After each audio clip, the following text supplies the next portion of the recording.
Hello बच्चों, बहुत सारे बच्चों की रिक्वेस्ट पे आज का जो वीडियो है उसका टॉपिक है percentage composition, empirical and chemical formula. यानी इस वीडियो में मैं आपको समझाऊंगी कि कैसे किसी भी कंपाउंड का हम परसेंटेज कॉम्पोजिशन कैलकुलेट कर सकते हैं और परसेंटेज कॉम्पोजिशन से किस तरह से हम एम्पिरिकल फार्मूला और मॉलिक्यूलर फार्मूला कैलकुलेट कर सकते हैं।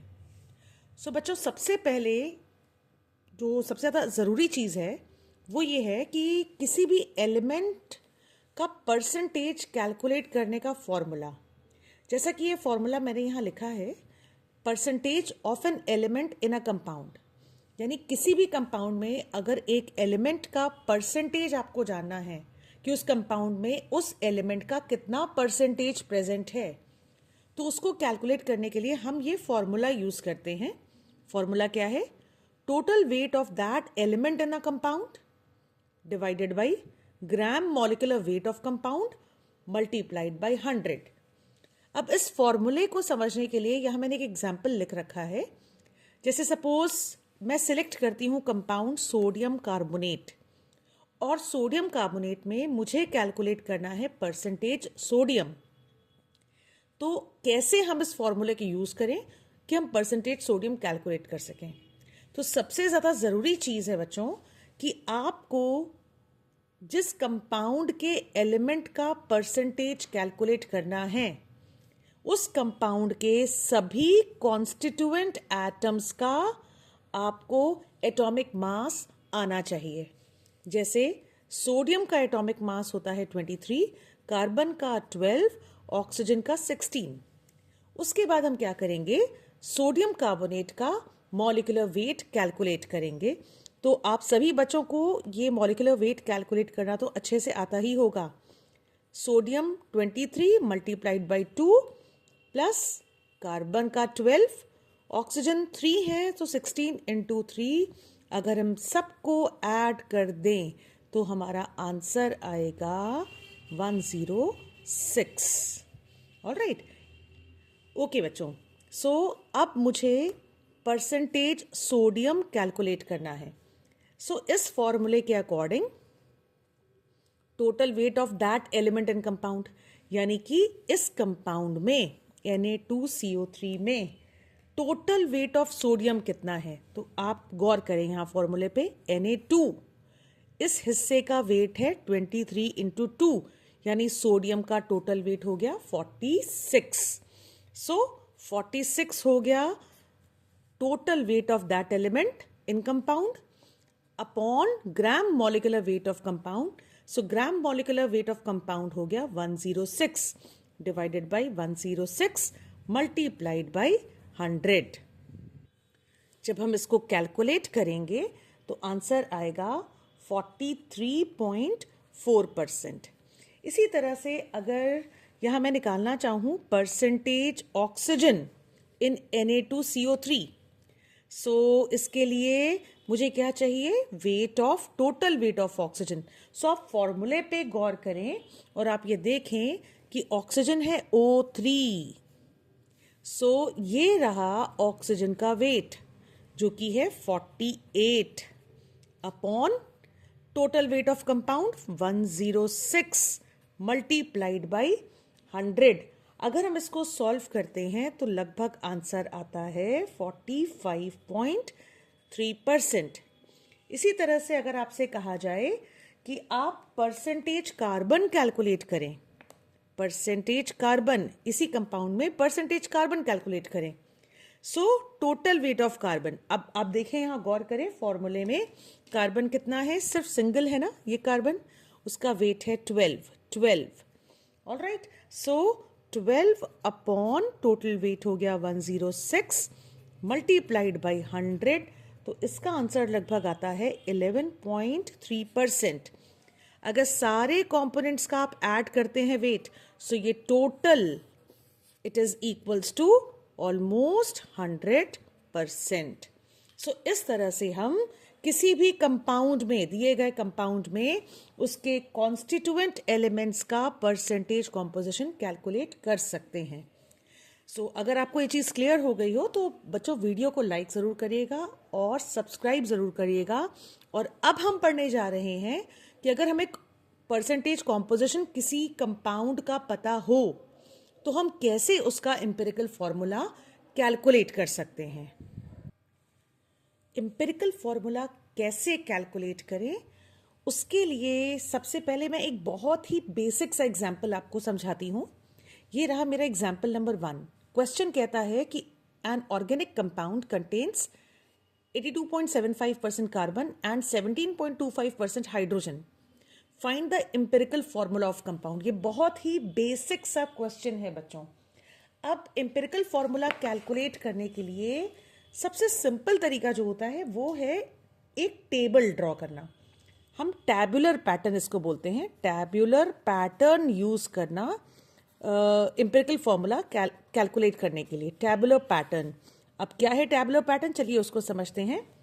टैबुलर पैटर्न में हम क्या करते हैं, हम एक टेबल ड्रॉ करते हैं जिसमें हम पहला कॉलम बनाते हैं सिंबल का। किसका सिंबल? वो सभी एटम्स का सिंबल जो उस कंपाउंड में प्रेजेंट हैं, जैसे कि कार्बन एंड हाइड्रोजन।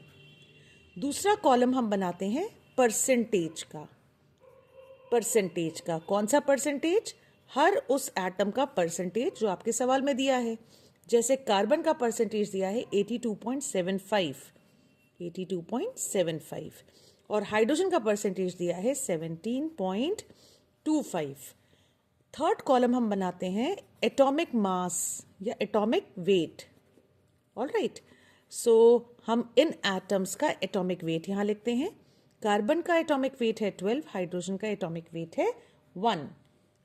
अब हमें कैलकुलेट करना है एटॉमिक रेशियो। नेक्स्ट कॉलम जो होगा वो हमें सिखाएगा कि कैसे हम एटॉमिक रेशियो कैलकुलेट करें। बच्चों, एटॉमिक रेशियो कैलकुलेट करने के लिए आपको क्या करना है, आपको परसेंटेज और एटॉमिक वेट को डिवाइड कर देना है। फॉर एग्जाम्पल, जैसे कार्बन के लिए उसका परसेंटेज है 82.75, तो आपको इसे 12 से डिवाइड कर देना है। तो इसको डिवाइड करने पे ऑलमोस्ट हमारा आंसर आएगा 6.89। ठीक, उसी तरह से कार्बन का एटॉमिक रेशियो कैलकुलेट करने के लिए 17.25 डिवाइडेड बाई 1, सो ये आंसर आ गया 17.25। और सबसे लास्ट कॉलम जो है, अब चूंकि हम ऑलरेडी एक रेशियो कैलकुलेट कर चुके हैं और ये रेशियो की वैल्यूज बहुत कॉम्प्लिकेटेड हैं, तो अब हमें क्या करना है, इस एटॉमिक रेशियो की वैल्यूज को सिंप्लीफाई करना है। तो हमारा लास्ट कॉलम हो गया सिंपलेस्ट रेशियो। हम इसको बोलेंगे सिंपलेस्ट रेशियो। और किसी भी डिजिट्स का सिंपलेस्ट रेशियो कैसे कैलकुलेट करना है बच्चों, आपको अच्छे से आता होगा। जैसे सबसे स्मॉलेस्ट रेशियो जो है 6.89, इसको सभी रेशियोज से डिवाइड कर दीजिए, यानी 6.89 will be divided by 6.89। Similarly 17.25 will be divided by 6.89। अब इसको कैलकुलेट करके आपको आंसर निकालना होगा। इसका आंसर आएगा 1 और इसका आंसर आएगा लगभग 2.5। ठीक, अब आप देखिए सिंपलेस्ट रेशियो आ रहा है, आपका सिंपलेस्ट रेशियो आ रहा है फ्रैक्शन में, यानी कार्बन का आ रहा है 1, हाइड्रोजन का आ रहा है 2.5। अब कोई भी एटॉमिक रेशियो कभी भी फ्रैक्शन में नहीं लेते हम, क्योंकि एटम फ्रैक्शन में पॉसिबल ही नहीं है। एटम एक पूरा सिंगल यूनिट होता है, तो आपको एटॉमिक रेशियो अगर कैलकुलेट करना है तो वो भी आपको होल नंबर में ही लाना है। तो इसके लिए हम क्या करेंगे, इस सिंपलेस्ट रेशियो को एक ऐसी डिजिट से मल्टीप्लाई कर देंगे, ऐसी मिनिमम वैल्यू से मल्टीप्लाई करेंगे जिससे ये फ्रैक्शनल वैल्यू राउंड ऑफ हो जाए। इसको मैंने 2 से मल्टीप्लाई किया तो कार्बन हो गया 2, हाइड्रोजन हो गया 5। अब empirical formula of this compound will be equals to, empirical formula होता क्या है, it is a simplest ratio ही तो होता है। किसी भी कंपाउंड का empirical formula is the simplest ratio of all the elements present in the compound. So इस कंपाउंड में कार्बन और हाइड्रोजन प्रेजेंट है और इनका सिंपलेस्ट रेशियो कितना है 2:5, यानी 2 atoms of carbon and 5 atoms of hydrogen. So ये रहा empirical formula of this compound. चलिए मैं एक और एग्जाम्पल यूज करती हूँ किसी भी कंपाउंड का एम्पिरिकल फॉर्मूला कैलकुलेट करने के लिए. तो ये रहा हमारा एग्जाम्पल नंबर 2. एग्जाम्पल नंबर 2 कह रहा है n alkyl halide contains 24.24% carbon, 4.04% hydrogen and 71.71% chlorine. If vapor density is 49.5, find its empirical and molecular formula. तो हम एग्जाम्पल नंबर 2 में एम्पिरिकल फॉर्मूला भी कैलकुलेट करना सीखेंगे और उससे मॉलिकुलर फॉर्मूला भी कैलकुलेट करना सीखेंगे.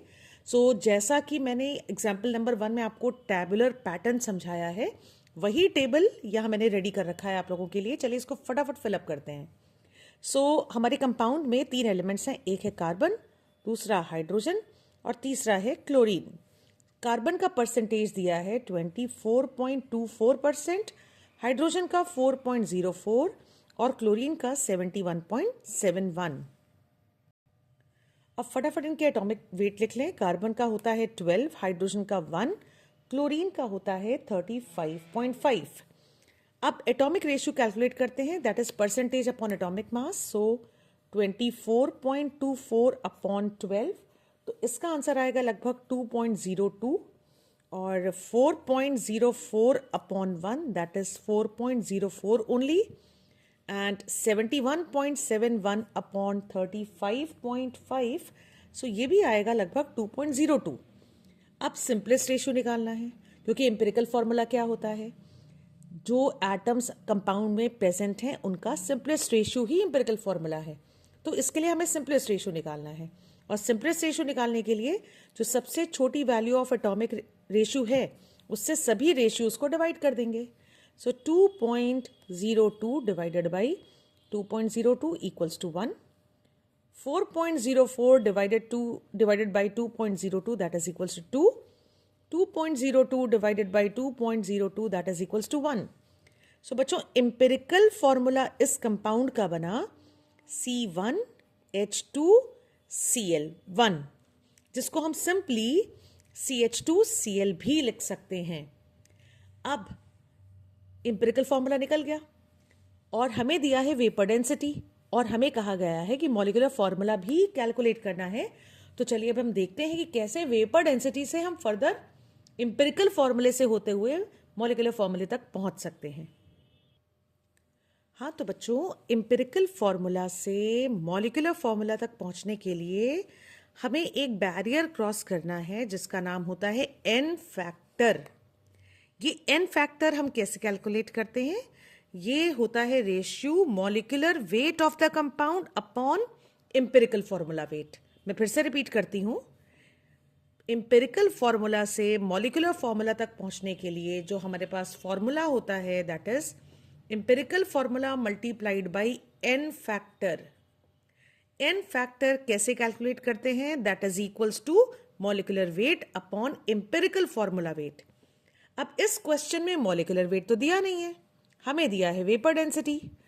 और जैसा कि हम जानते हैं molecular weight of a compound is 2 into vapour density. So इस तरह से हम इस कंपाउंड का मॉलिक्यूलर वेट आसानी से कैलकुलेट कर सकते हैं. तो इस कंपाउंड का मॉलिक्यूलर वेट हो गया 49.5 vapour density multiplied by 2. This is vapour density multiplied by 2. सो बच्चों ये हो गया 99. ऑलराइट, अब हमें यहाँ एम्पिरिकल फॉर्मूला वेट भी चाहिए.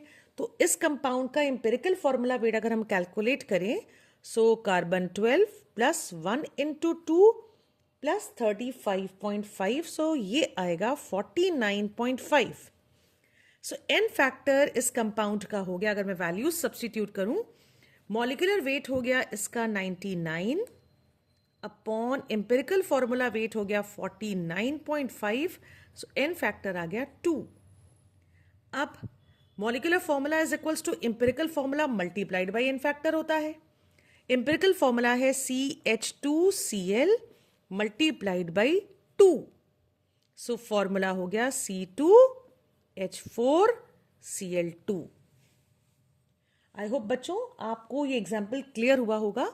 मैं एक लास्ट एग्जाम्पल आपके साथ शेयर करूंगी जिसमें मैं फिर से आपको एक कंपाउंड का एम्पिरिकल फॉर्मूला और मॉलिक्यूलर फॉर्मूला कैलकुलेट करना सिखाऊंगी. हाँ तो बच्चों ये रहा एग्जाम्पल नंबर 3 जो कि मैंने पूरा सॉल्व कर रखा है. तो फटाफट क्वेश्चन पढ़ते हैं. A compound is found to possess 40% carbon, 6.7% hydrogen and 53.3% oxygen.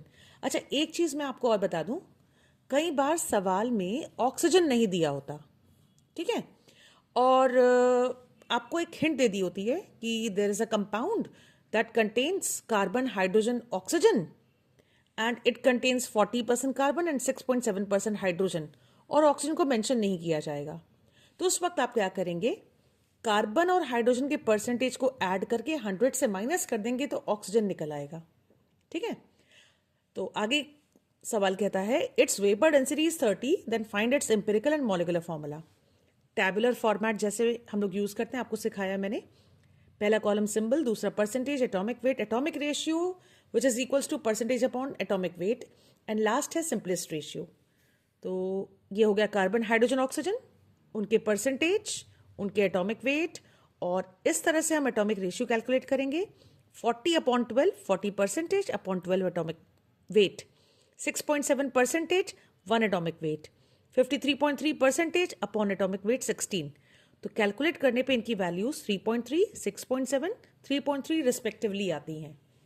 अब सिंपलेस्ट रेशियो कैलकुलेट करने के लिए जो सबसे छोटी वैल्यू है उससे सारे वैल्यूज को हम डिवाइड कर देंगे. तो सबसे छोटी वैल्यू है 3.3, तो सभी वैल्यूज को मैंने 3.3 से डिवाइड कर दिया. सो सिंपलेस्ट रेशियो आ गया 1:2:1, यानी इंपेरिकल फॉर्मूला हो गया C1H2O यानी कि CH2O. अब जैसा कि हम जानते हैं molecular formula is equals to empirical formula multiplied by n factor, और n फैक्टर होता है molecular weight upon empirical formula weight. अब क्वेश्चन में मॉलिक्यूलर वेट की जगह वेपर डेंसिटी दी है, तो हम क्या करेंगे, molecular weight is equals to 2 into vapour density.